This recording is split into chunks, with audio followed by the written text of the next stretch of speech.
주님을 기다리면서 주님이 주시는 참된 행복과 은혜 풍성히 누리는 시간이 되시길 주님의 이름으로 축복합니다. 이제 우리는 연말을 보내고 있습니다. 이 연말 때 우리가 유동인구가 많은 곳에 우리가 가게 되면 눈에 띄는 색깔을 보게 될 것입니다. 그것은 바로 빨간색입니다. 바로 이 빨간색은 구세군에서 진행하고 있는 빨간 자선 냄비를 의미하는 색깔입니다. 이 자선 냄비가 있는 곳에는 소리도 같이 등장하게 됩니다. 딸랑 딸랑하는 소리와 함께 빨간 자선 냄비가 우리 눈에 아른거릴 것입니다. 그래서 사람들은 그것을 보고 듣고 그 길가를 지나가다가 그 냄비에 돈을 넣습니다. 빨간색 통, 이 자선 냄비에 사람들이 돈을 넣는 이유가 무엇일까요? 바로 그들에게 돕고자 하는 마음이 있기 때문입니다. 돕고자 하는 마음이 바깥으로 발현이 되어서 지갑에 있는 돈을 꺼내게 되고, 그리고 그 냄비에 넣는 행동에 이르게 됩니다. 돕고자 하는 마음, 바로 내 마음 속에 있는 그런 내적인 요인이 그 사람을 자극하게 되는 것입니다. 바로 돕고자 하는 그런 마음이 한 사람을 움직인 것입니다. 그와 다른 예로 한 가지를 더 들어보겠습니다. 군인들을 움직이게 하는 것, 무엇일까요? 군인들을 움직이게 하는 것은 바로 명령입니다. 그래서 우리는 군인들을 이렇게 부르고 있습니다. 명령에 죽고 명령에 산다 라고 우리는 군인을 이렇게 말합니다. 그런데 단순히 명령이기 때문에 군인들은 별 생각 없이 따르는 것일까요? 아니죠. 바로 군인은 군인을 움직이게 하는, 바로 명령을 복종하게 하는 내적인 요인이 있습니다. 바로 명령을 따르는데 동기가 있다는 것입니다. 그것은 군인들의 수칙인 복무신조라는 것을 보면 우리는 알 수가 있습니다. 복무신조란 군인이 가져야 할 가치관과 그 다짐을 의미합니다. 이 복무신조는 각 군마다 육군과 공군과 해군, 해병대별로 다르기 때문에 육군을 예로 들어보겠습니다. 육군의 복무신조는 다음과 같습니다. 복무신조, 우리의 결의. 우리는 국가와 국민의 충성을 다하는 대한민국 육군이다. 하나, 우리는 자유민주주의를 수호하며 조국 통일의 역군이 된다. 둘, 우리는 실전과 같은 훈련으로 지상전의 승리자가 된다. 셋, 우리는 법규를 준수하고 상관의 명령에 복종한다. 넷, 우리는 명예와 신의를 지키며 전우회로 굳게 단결한다 라는 내용을 가지고 있습니다. 저는 군 복무 시절 이 복무신조를 밥을 먹기 전마다 외치는 것이 우리 부대의 일상이었습니다. 또한 아침 구보 전에 운동장에 모여 전 부대원들이 항상 크게 외쳤던 기억이 있습니다. 반복 숙달을 통해 복무신조를 암기하게 되는 것인데, 이 복무신조는 이 암기를 통하여 병사들의 가슴 속에 남게 됩니다. 그래서 군인의 자부심으로 자리 잡게 되는 것이죠. 대한민국의 국민으로서 비록 원치 않는 입대라 할지라도 이 신조는 군인들의 마음속 깊숙한 곳에서 정신무장을 시키는 효과가 있는 것입니다. 이 복무신조를 통해 군인된 나를 알고 국가와 국민을 수호하는 참 군인이 되는 것입니다. 그래서 힘든 훈련도 참고 이겨낼 수 있는 것이고, 상관의 명령에도 복종할 수 있는 것이며, 전우회로 똘똘 뭉쳐서 내 옆사람, 내 동기를 도울 수 있게 되는 것입니다. 복무신조를 통한 참 군인이란 인식은 또한 자신의 행동 하나까지도 신경을 쓰게 하고 군인으로서의 품위와 명예를 지키는 마음 또한 갖게 합니다. 바로 사람을 움직이게 하는 것, 바로 동기, 내적인 요인입니다. 사람마다 사람을 움직이게 하는 동기는 다릅니다. 돈이 될 수도 있고, 명예가 될 수도 있고, 가족이 될 수도 있고, 친구가 될 수도 있지만, 결국 그 사람이 중요하게 생각하는 것이 무엇인지, 제일로 여기는 게 무엇인지 그 행동을 통해 우리는 살펴볼 수가 있게 됩니다. 그 행동으로 그 사람의 가치관을 우리는 알 수 있게 되는 것입니다. 그래서 가치관을 학교에서는 교훈이라 부릅니다. 교실에서는 급훈이라고 부릅니다. 가정에서는 가훈, 회사에서는 사훈이란 이름으로 우리는 부르고 있습니다. 이러한 가훈, 교훈, 사훈은 가치관을 밖으로 발현시키겠다는 일종의 다짐과 같은 것입니다. 그럼 우리 그리스도인들은 어떠한 가치관과 그 가치관을 어떻게 발현시켜야 하는 것일까요? 오늘 본문의 말씀을 통해 함께 살펴보도록 하겠습니다. 오늘 본문의 말씀을 통해 바울은 믿음과 소망과 사랑이 그리스도인들이 갖추어야 할 가치관이다라고 말해주고 있습니다. 그리고 그 가치관 중에 사랑이 가장 중요하다, 제일의 가치다라고 우리에게 전해줍니다. 기독교의 가치인 믿음과 소망과 사랑 중에 왜 바울은 사랑을 제일이라 말하고 있는 것일까요? 그것은 사랑이 믿음과 소망보다 우선시되는 이유가 있기 때문입니다. 사랑은 모든 기독교 가치 중에서 중심이 되고 기본이 됩니다. 즉 사랑이 선행되어야지만, 사랑이 있어야지만 믿음과 소망이 나타날 수 있다는 것입니다. 믿음과 소망은 그래서 그냥 어느 날 갑자기 우연히 등장하는 것이 아닙니다. 하나님의 이끄심 가운데 생겨나게 되는 것입니다. 그럼 하나님을 이끌고 하나님을 움직이게 하는 그 원동력은 무엇일까요? 그것 또한 바로 사랑입니다. 하나님은 사랑이십니다. 오늘 함께 읽지는 않았지만 고린도전서 13장 4절에서 7절을 통해서 사랑의 구체적인 특징에 대해서 우리에게 전해주고 있습니다.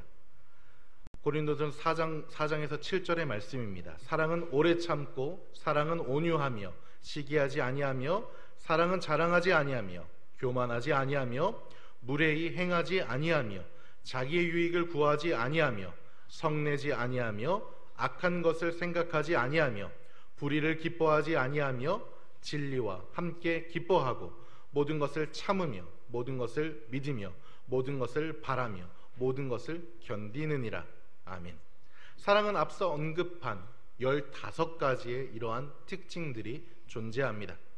그러나 우리들의 삶에서는 이러한 사랑의 특징들이 잘 발현되지 않습니다. 오히려 우리의 삶에서는 반대로 드러나게 됩니다. 우리의 삶에서 사랑의 특징이 반대로 일어남을 통해 우리가 겪는 삶의 모든 문제는 이것에서부터 시작합니다. 결국 우리 삶에서 일어나는 모든 문제는 사랑이 없음에서 시작되는 것입니다. 참지 못해서, 온유하지 못해서, 시기해서, 자랑해서, 교만해서 문제가 생깁니다. 그리고 사람들에게 무례하게 굴어서 자기 자신만 알아서 다른 사람에게 화내서 악한 것을 생각해서 문제가 일어납니다. 또한 불의를 기뻐하고 진리에서 멀어지고 참지 못하고 믿지 않고 소망하지 않고 견디지 못하여 우리가 겪는 모든 문제와 어려움이 우리에게 다가옵니다. 그래서 사랑이 없기에 이러한 문제들이 발생하고 우리를 옥죄어오고 있습니다. 그래서 이런 문제들은 사랑이 없기 때문에, 없어서 발생한 문제이기에 오직 사랑으로만 해결할 수 있습니다. 이 문제 해결하신 분이 누구입니까? 바로 예수 그리스도입니다. 그리고 그 예수 그리스도를 보낸 분은 또한 누구십니까? 하나님이십니다. 그래서 하나님을 움직이는 원동력, 바로 사랑이라 말할 수 있는 것입니다. 하나님은 사랑이십니다. 하나님에 대해서 요한일서 4장 8절에서 10절은 이렇게 설명합니다. 사랑하지 아니하는 자는 하나님을 알지 못하나니 이는 하나님은 사랑이심이라.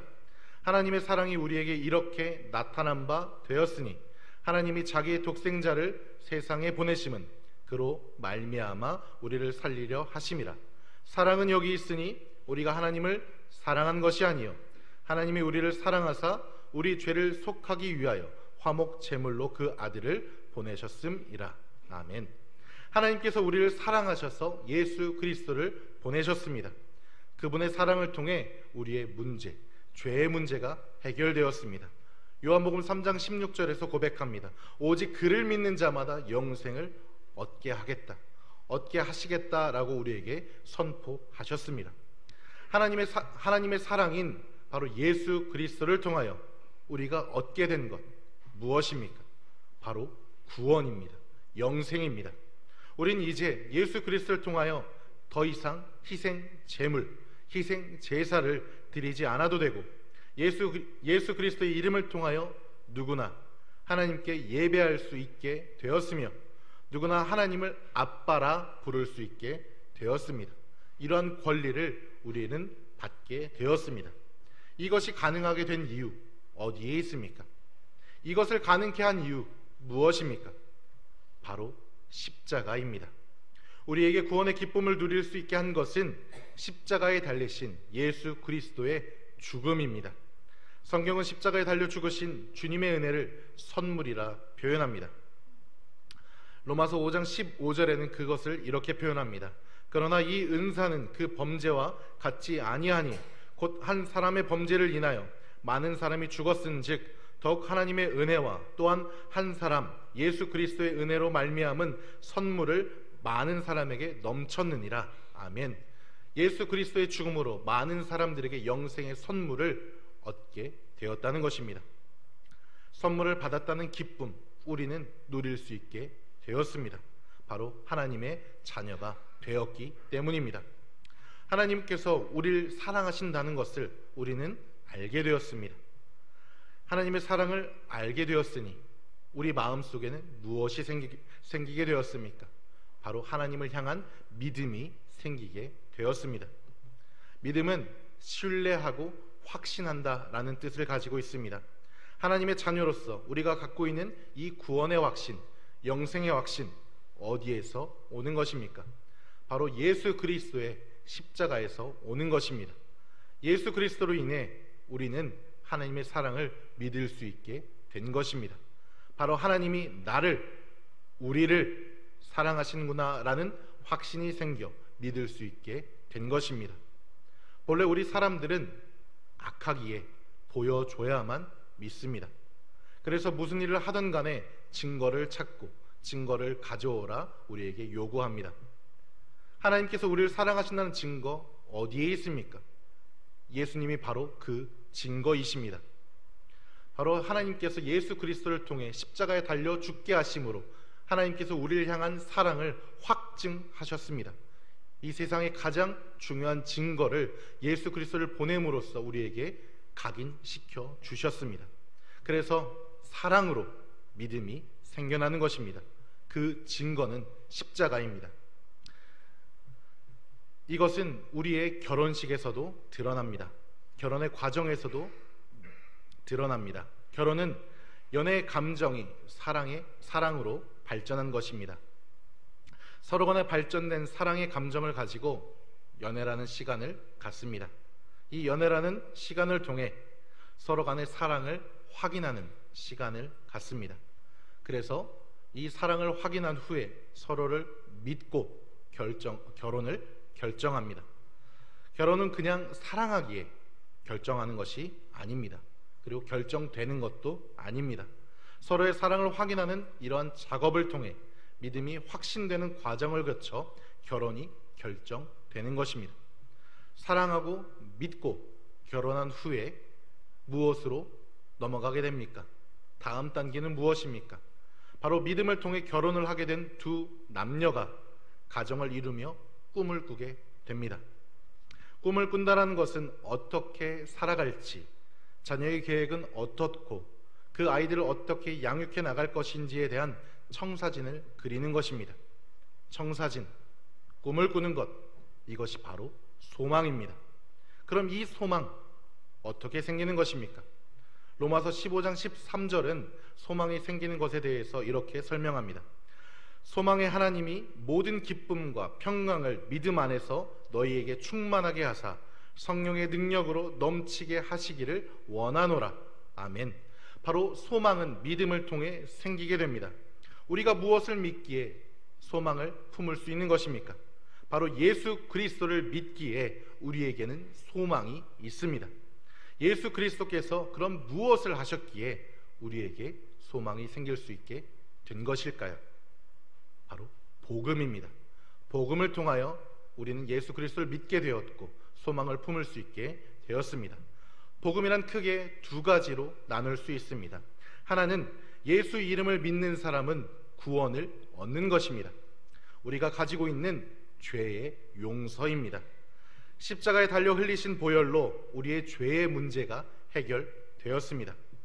아담이란 한 사람으로 모든 인류에게 죄가 들어왔지만 다른 한 사람 예수의 죽음으로 인류의 모두는 영생의 선물이 주어졌습니다. 우리의 신분이 죄인에서 하나님의 자녀로 변화되었고 의롭다 칭함받게 되었습니다. 죄인은 본래 소망이 없습니다. 하루하루 죄의 형벌이 끝나기만을 바랄 뿐입니다. 그러나 신분이 하나님의 자녀, 왕의 자녀로 변화된 자들에게는 무엇이 생깁니까? 내일이 생깁니다. 미래가 생깁니다. 그래서 소망이 생기고 꿈을 꿀 수 있게 되는 것입니다. 하고 싶은 게 마구마구 샘솟게 되는 것입니다. 바로 우리들의 삶 가운데 예수 그리스도를 통해 신분이 변화되고 우리는 소망이 생기게 되었습니다. 그래서 주님께서 이 소망이 생기게 되었습니다. 그럼 주님께서 하신 다른 것, 복음의 다른 방법은 무엇이 있습니까? 바로 둘째, 죽음을 이기고 부활하셨습니다. 복음은 죄의 용서와 부활로 이루어집니다. 고린도전서 15장 20절에서 이렇게 설명합니다. 그러나 이제 그리스도께서 죽은 자 가운데서 다시 살아나사 잠자는 자들의 첫 열매가 되셨도다. 아멘. 고린도전서 15장 20절은 부활을 이렇게 설명합니다. 하나님이 예수님을 부활케 하심으로 죽은 자 가운데서 다시 살아나셨고 잠자는 자들의 첫 열매가 되셨으며 하나님을 영광스럽게 하셨습니다. 하나님께서는 예수님의 십자가 죽음을 통해 하나님 자신이 우리를 사랑하신다는 것을 증거 삼아 주신 것처럼 예수 그리스도의 부활을 통해 우리도 주님과 같이 부활을 소망할 수 있게 되었습니다. 그래서 우리는 하나님께서 예비하신 하나님 나라의 백성으로서 함께 기쁨을 누릴 수 있는 소망을 얻게 된 것입니다. 바로 죽음 이후의 삶에 대해서도 소망이 생긴 것입니다. 우리의 죄로 인해서 하나님과 단절되어 하나님과 함께 할 수 없었던 삶에서 예수 그리스도의 십자가의 죽음으로 단절을 회복할 수 있게 되었고 우린 하나님께로 나아갈 수 있게 되었습니다. 우린 이제 예수 그리스도를 인하여 하나님의 자녀로서 하나님의 자녀라 인증받게 된 것입니다. 하지만 소망은 미래의 일입니다. 미래의 일이기 때문에 그 미래가 우리에게 도달할 때까지 우리의 믿음을 흔들리게 할 것들이 너무나도 많습니다. 삶의 문제들과 어려움들이 우리가 가진 소망과 꿈들을 무너뜨리고 그것을 바꾸게 하려고 할 것입니다. 그러나 우리는 소망을 잃지 않을 이유가 있습니다. 우리에게는 증거가 있기 때문입니다. 여러분들에게 있는 그 증거 무엇입니까? 예수님의 십자가의 죽음과 예수님의 부활이 우리의 증거입니다. 그것을 믿으십니까? 그것을 믿으십니까? 십자가와 부활이 복음이며 우리가 가져야 할 증거이고 우리가 지켜야 할 가치관입니다. 하지만 오늘 고린도교회 성도들은 이러한 증거와 가치관이 아직 형성되지 않았습니다. 바울은 고린도교회를 지식이 풍족하며 영적 은사의 부족함이 없는 교회였다라고 평가합니다. 그러나 그들의 신앙은 어린아이 같았고 미성숙하였다라고 또한 평가합니다. 지정학적 위치도 무역의 중심지다 보니 물질주의와 같은 세속주의의 가치와 거짓 사도들이 고린도 교회를 어지럽혔습니다. 또한 고린도 교회는 복음보다는 그들이 갖고 있었던, 그들이 받은 은사를 내세우기에 앞장섰습니다. 자신들이 가진 은사가 교회를 유익하게 하기 위한 것임을 그들은 알지 못한 것입니다. 그리고 어떠한 가치를 가지고 그 은사를 사용해야 하는지도 알지 못했습니다. 결국 고린도 교회는 참된 가치관 없이 움직였던 교회임을 우리는 오늘의 말씀을 통해 알 수 있는 것입니다. 그렇게 그들이 하는 방언과 그리고 아무리 천사와 같은 말을 할지라도 참된 가치인 사랑이 없기에 꽹과리 소리에 불과한 것이다 라고 바울은 전하고 있는 것입니다. 또한 내 몸을 불사를 정도로 희생하여 남을 돕는다 할지라도 그 안에 참된 가치인 사랑이 없다면 도움을 받는 자 그리고 도움을 주는 자 양쪽 모두에게 유익이 없는 행동이다 라고 바울은 오늘 우리에게 전하고 있습니다. 그렇게 참된 가치가 없이 사랑의 마음이 없이 빨간 자선 냄비에 돈을 넣는 행위는 진정으로 남을 돕고자 하는 마음으로 하는 행위가 아닌 하나의 자기의 만족, 자위에 불과할 뿐인 것이며 복무신적 없는 군인들의 군 복무는 단순히 명령만을 기다리는 로봇이 될 뿐인 것입니다. 사랑이 없는 행위는 아무것도 아님을 오직 사랑만이 우리의 모든 것이다 라고 주님은 바울을 통해 우리에게 전해주고 있는 것입니다. 이제 말씀을 정리합니다. 우리 기독교의 참된 가치가 무엇입니까? 믿음과 소망과 사랑입니다. 그런데 바울은 왜 그 중에서도 제일을 사랑이라 우리에게 전하고 있습니까? 믿음과 소망은 사랑을 받은 사람들이 움직이는 신앙의 내적 동기가 되기 때문입니다. 그래서 우리들의 믿음과 소망은 어디에서 오는 것입니까? 바로 사랑에서 오는 것입니다. 우리가 사랑을 받았기에 그 사랑을 믿고 부활을 꿈꿀 수 있는 것입니다. 그리고 또한 사랑이 제일인 이유는 구체적인 실천이기 때문입니다. 믿음과 소망은 우리의 마음 속에 있습니다. 그래서 밖으로 꺼내 보일 수가 없습니다. 내 믿음의 수준과 소망의 깊이가 이 정도다라고 사람들에게 말할 수 없는 것입니다. 그리고 판단의 근거도 될 수 없습니다. 그러나 사랑은 실제로 나타납니다. 앞서 언급했던 13장 4절에서 7절에서 말하고 있던 15가지나 되는 사랑의 특징은 바로 구체적인 사랑의 모습입니다. 결국 사랑은 행동으로 드러납니다. 그래서 요한 1서 4장 12절은 이렇게 설명합니다. 어느 때나 하나님을 본 사람이 없으되 만일 우리가 서로 사랑하면 하나님이 우리 안에 거하시고 그의 사랑이 우리 안에 온전히 이루어지느니라. 이 행동은 하나님이 어떤 분이신지 나타내는 바로 통로가 되는 것입니다. 그것이 바로 사랑입니다. 사랑하는 우리 선돌교회 성도님들, 세상 제일의 가치인 사랑의 마음을 가지고 살아가시기를 바랍니다. 오직 사랑만이 죄인을 변화시킵니다. 오직 사랑만이 소망을 품고 미래를 바라보게 합니다. 그 은혜로 우리는 살아가고 있습니다. 이 대림절의 시간, 주님이 우리를 사랑하시기에 독생자 예수 그리스도를 보내주셨던 사랑의 실천을 기억하시길 바랍니다. 그리고 이제 사랑의 실천을 우리에게 맡기셨습니다. 사랑하는 자들아, 하나님이 이같이 우리를 사랑하셨은즉 우리도 서로 사랑하는 것이 마땅하도다. 예수께서 이르시되 내 마음을 다하고 목숨을 다하고 뜻을 다하여 주 너의 하나님을 사랑하라 하셨으니 이것이 크고 첫째 되는 계명이요 둘째도 그와 같으니 내 이웃을 내 자신과 같이 사랑하라. 이 말씀처럼 우리의 삶 가운데 주님이 베풀어 주신 사랑을 이웃과 나누시길 바랍니다. 그리하여 사랑 안에서 복음의 확장, 하나님 나라의 확장을 이뤄가는데 함께 동참하는 성도님들 되시길 주님의 이름으로 축복합니다. 기도하겠습니다. 사랑의 하나님,